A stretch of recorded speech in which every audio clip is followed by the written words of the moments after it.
Pascal Raymondi, je suis le président de la commission santé et sécurité de la Fédération régionale de tropiques de Bretagne.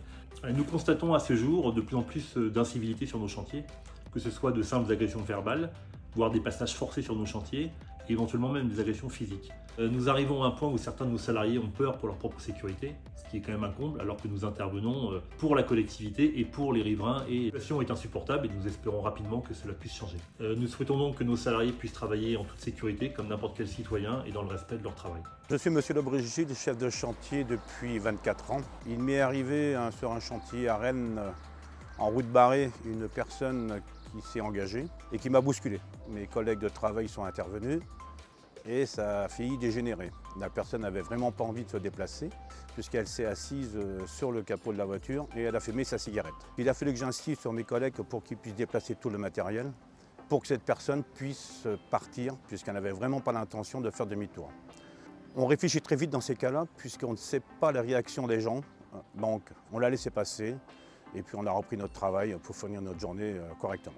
Bonjour, je m'appelle Jonathan Binda, je suis chef d'établissement chez Colas Côte d'Emeraude depuis bientôt 2 ans. Donc effectivement, on est de plus en plus sujet à des incivilités, que ce soit un automobiliste insultant, un peloton de cyclistes qui grille un feu rouge de chantier, un riverain qui attrape un de nos compagnons par le col parce qu'il ne peut pas se garer là où il se gare habituellement pendant une phase de travaux.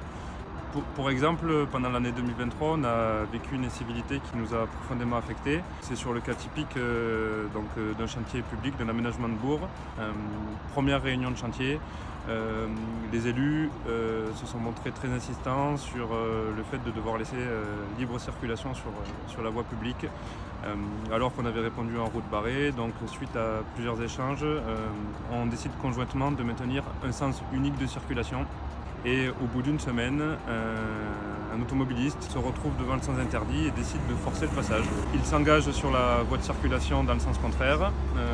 Là, notre chef de chantier qui était sur le terrain le voit arriver et dans le virage voit arriver un autre automobiliste engagé dans le bon sens. Donc il était protégé par le balisage et il commence à faire signe à l'automobiliste qui arrive dans le sens contraire très rapidement de s'arrêter parce qu'il allait se produire un drame. Et au dernier moment, l'automobiliste fait un écart, rentre dans le balisage et percute notre chef de chantier, qui chute au sol, donc il s'en sortira avec une luxation de l'épaule, mais voilà, finalement, ça aurait pu être beaucoup plus grave. Et c'est un exemple des incivilités que l'on peut vivre au quotidien. Qu'après le visionnage de ces 2 cas pratiques, nous espérons donc que pour cette nouvelle année 2024, nous puissions travailler dans une bonne sécurité et dans des conditions de respect mutuel pour tout le monde.